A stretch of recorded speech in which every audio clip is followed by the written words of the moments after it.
बहुत बहुत शुक्रिया, बहुत बहुत दिल से शुभकामनाएं आप सभी लोगों को, और बहुत बहुत बधाई हो जो परसों एक ऐतिहासिक दिन जो राजनीति में माना जाएगा, भारत की राजनीति में जो सच की जीत हुई, उसके लिए मैं सारी जितनी भी आम आदमी पार्टी की टीम है, जिन्होंने पर्दे के पीछे काम किया, पर्दे के आगे काम किया, तो उनको सबको मैं बधाई देना चाहता हूं इस बहुत बड़ी जीत पर जो न्यायालय से हमें मिली है।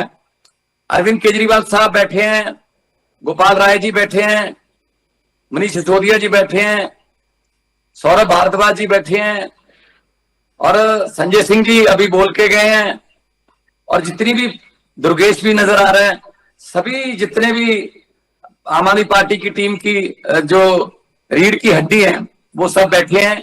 सबको मैं बधाई देता हूं और सबको मेरी तरफ से नमस्कार, सत श्री अकाल, वाहिगुरु जी का खालसा, वाहिगुरु जी की फतेह। दोस्तों, कैसा संयोग है कि जब भी आम आदमी पार्टी पर कोई मुसीबत आन पड़ती है तो आम आदमी पार्टी दुगनी चौगनी होकर उस मुसीबत से उभरती है। और पता नहीं क्यों कुदरत, पता नहीं क्यों भगवान हमें उसी पेड़ के नीचे ले आता है जो आम आदमी पार्टी का बर्थ प्लेस है, जन्म स्थान है, इसी जंतर मंत्र पर ले आता है भगवान। ये प्रोग्राम, ये आज का जो प्रोग्राम है, ये पहले से ही तय था, लेकिन जज साहब का फैसला ऐसा आ जाएगा ये हमें पता नहीं था। तो आज हम लोगों को एक मौका मिला है ये बताने का पूरे देश को कि सच सच ही होता है। सच बोलने का सबसे बड़ा फायदा एक होता है कि उसको एक बार बोलकर दोबारा याद नहीं रखना पड़ता। जहां भी बोलोगे सच ही बोलोगे। झूठों को याद रखना पड़ता है कि पिछली बार क्या कहा था, अब इस साल क्या कहें। कई बार वो जीएसटी का विरोध कर चुके हैं, बाद में जीएसटी लगानी पड़ गई। कितने फैसले हैं मोदी जी जिनका विरोध करते थे, बाद में उन्हीं को बदलना पड़ गया अपने फैसलों को। पहले झूठ बोलते थे, तेल की कीमतों पर बोलते थे मोदी जी कि इतनी बढ़ गई हैं, अब अभी तेल की कीमतें उससे भी ज्यादा बढ़ गई, अब कह रहे हैं ये मास्टर स्ट्रोक है। तो ये जो आम आदमी पार्टी की नींव रखी गई थी, जहां जिस पेड़ के नीचे, नीम के पेड़ के नीचे गोपाल भाई भी इसका जिक्र कर रहे थे, उसी जगह पर आकर हम आज फिर एक बार ये प्रण करते हैं कि देश की राजनीति को बदलने आए हैं, देश की राजनीति में ईमानदारी भरने आए हैं। देश की राजनीतिक पार्टियों का मैनिफेस्टो जो नफरत और धर्म की बातों से भरा रहता था, उसमें हर पार्टी के मैनिफेस्टो में स्कूलों की बात, अस्पतालों की बात, बिजली की बात, रोजगार की बात, इंफ्रास्ट्रक्चर की बात, ये बातें अरविंद केजरीवाल जी ने लिखने पर मजबूर किया है दूसरी पार्टियों को। नहीं तो धर्म और जाति के सिवा और कुछ करते ही नहीं थे। तो अरविंद केजरीवाल जी हमारे लीडर हैं और उन्होंने बता दिया है कि अगर कुछ भी तय कर ले इस देश का नागरिक, इस 140 करोड़ अगर तय कर ले कि ये काम करना है तो हो जाता है। भगवान साथ देता है, सच्चे लोगों का भगवान साथ देता है। तो आज इस मौके पर मैं आप सबको यही कहना चाहूंगा कि ये सारे देश में, पूरे देश में जाकर हमें बताना होगा, अपने रिश्तेदारों को, दोस्तों, मित्रों को आप भी फोन करिए कि भाई ये सच की जीत हुई है। कैसे इन्होंने षड्यंत्र रचा।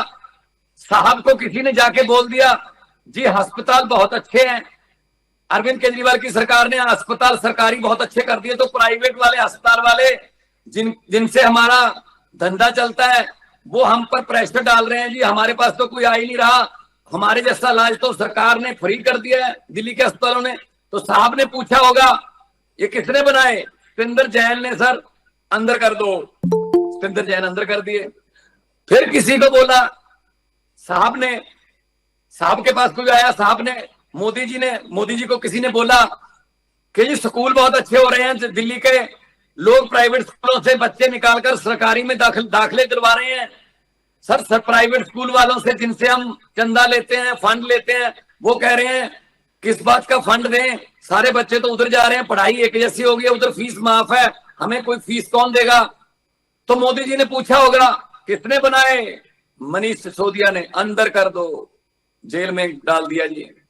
उसके बाद किसी ने कहा होगा जी अरविंद बिजली फ्री कर दी है और लोगों को आम आदमी क्लिनिक मिलने लगे हैं, लोगों को दवाई फ्री मिल रही है, बिजली फ्री है, इंफ्रास्ट्रक्चर बन रहा है, पुल पे पुल बन रहा है, ये बजट बहुत 30,000 करोड़ से 60,000 करोड़ पर चला गया है। तो सर इलेक्शन में हमें जाना मुश्किल हो जाएगा, किस मुंह से जाएंगे।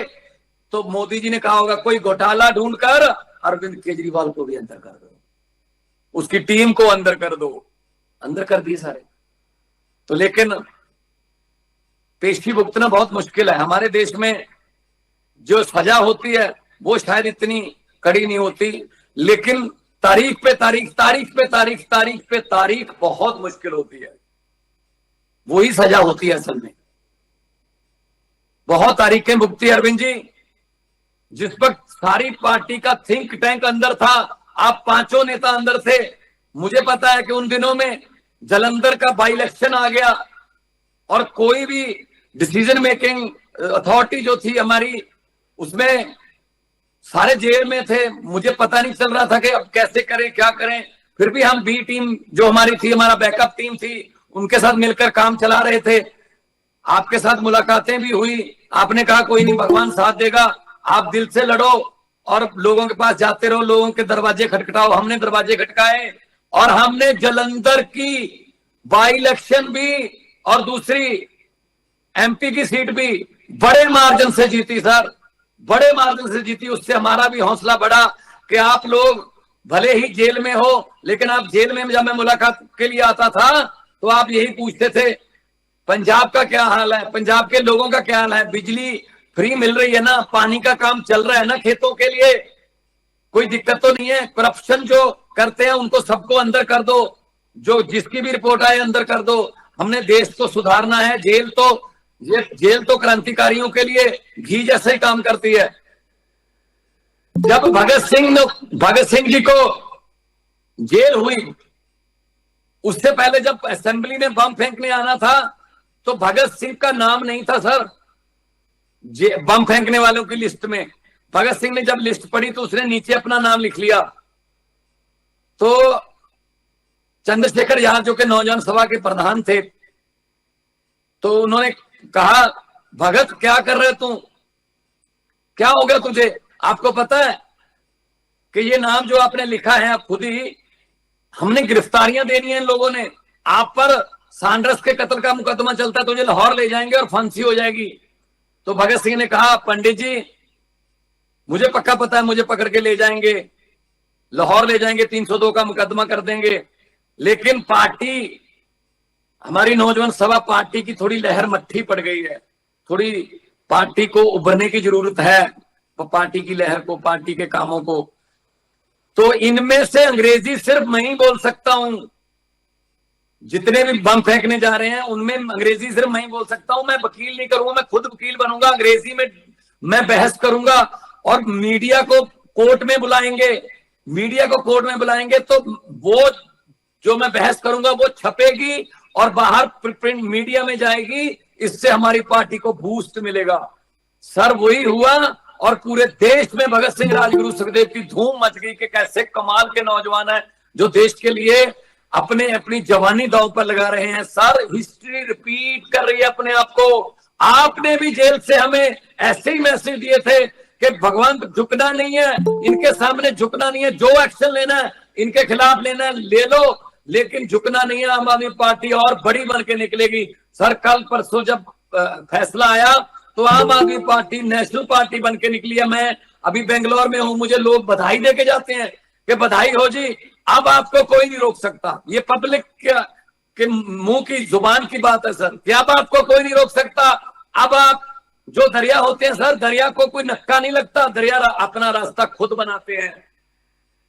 मैं कहना चाहता हूं मोदी साहब, अमित शाह जी, सुनोगे कभी तो सुनोगे ये हमारी खबर। वैसे तो आप खबरें हमारी आने नहीं देते, लेकिन सुन तो लोगे कभी ना कहीं कि किराएदार हैं ये जो गद्दी पर बैठे हैं ना, देश की गद्दी पर। इनको मैं कहना चाहता हूं, किराएदार हैं, जाति मकान थोड़ी है, सभी का खून शामिल है यहाँ की मिट्टी में। भगत सिंह, राजगुरु, सुखदेव, करतार सिंह सराभा, अशफाक उल्लाह, सभी का खून है।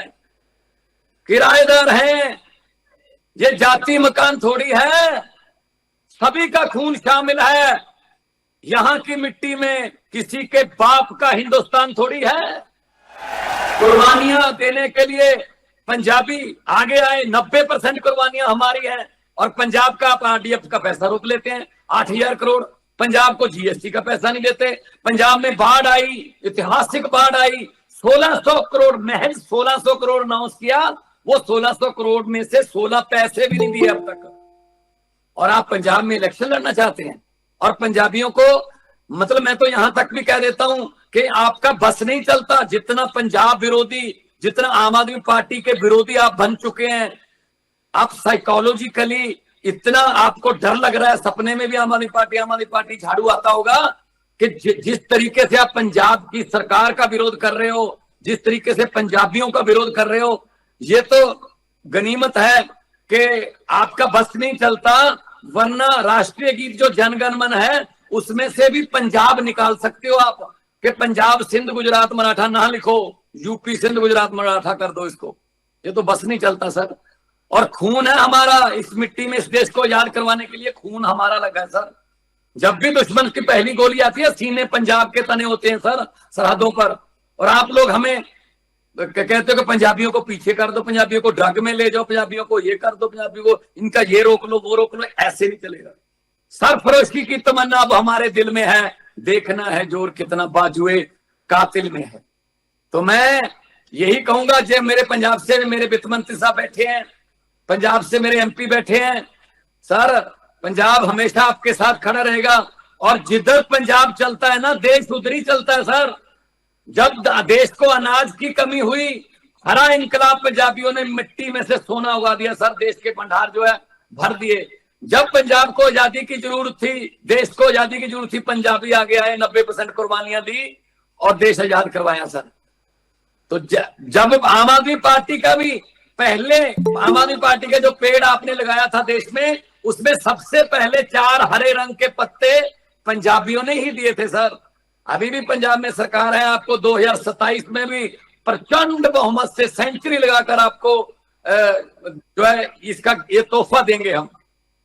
और मैं यही कहना चाहूंगा कि झूठों ने झूठों से कहा, बीजेपी वाले आपस में बोल रहे होंगे, झूठों ने झूठों से कहा कि सच बोलो। झूठों ने झूठों से कहा है कि सच बोलो। घर के अंदर झूठों की मंडी है, दरवाजे पर लिखा है सच बोलो। गंगा मैया डूबने वाले सभी अपने थे, गंगा मैया डूबने वाले सभी अपने थे। ये कश्ती में छेद किसने किया है, सच बोलो। तो सच बोलने की कीमत तो चुकानी पड़ती है, लेकिन सच का सूरज कभी छुपता नहीं है सर। और बादलों में छुपकर सूरज वो ऐसे रहता नहीं है, वो निकल ही आता है। अरविंद केजरीवाल साहब, मनीष जी और जितने भी हमारी टीम बैठी है, पंजाब की तरफ से हम आपको एक चट्टान जैसा हौसला देने के लिए यहाँ पे उपस्थित हुए हैं। आप लोग आगे बढ़िए, हम आपके साथ हैं। और पंजाबी जब भी देश पर कोई भीड़ पड़ी है, पंजाबी सबसे पहले आगे आते हैं। दुनिया में जब कोई आफत आ जाए, चाहे वो तुर्की में भूकंप आ जाए, चाहे श्रीलंका में सुनामी आ जाए, चाहे नेपाल में बाढ़ आ जाए, कुछ भी आ जाए, लेकिन रेड क्रॉस की टीम वहां पहुंचे ना पहुंचे, पंजाबियों का, गुरु नानक देव जी का लंगर जो है वो सबसे पहले शुरू हो जाता है सर। तो हम लोग सर्वत्र का भला मांगने वाले लोग हैं, हम लोग कुर्बानियों वाले लोग हैं। गुरु तेग बहादुर साहब का 350वां आप लोगों ने जिस तरीके से शिद्दत से दिल्ली में भी मनाया, उसके लिए सैल्यूट करते हैं सर हम आपको। और हम लोग हिंद की चादर गुरु तेग बहादुर, हिंदू धर्म को बचाने के लिए, कश्मीरी पंडितों की आबरू इज्जत बचाने के लिए गुरु साहब ने कुर्बानी दी है। तो हम लोग हमेशा सच के साथ खड़ेंगे। बहुत बहुत धन्यवाद। और मैं चाहूंगा कि दोनों हाथ ऊपर करके अगर 2 नारे लग जाएं इस बात पे, जंतर मंतर के ये पेड़ भी खुश हो जाएंगे कि ये हमारे नीचे इनकी पार्टी पैदा हुई थी हमारी छांव में, अब ये भी एक पेड़ बन चुके हैं, ये भी फल और फूल जो है खिलने लगे हैं। दोनों हाथ ऊपर करके अगर इनकलाब जिंदाबाद के 2 नारे, इनकलाब इनकलाब, बोले सो निहाल। बहुत बहुत धन्यवाद, जीते रहो, बहुत बहुत धन्यवाद।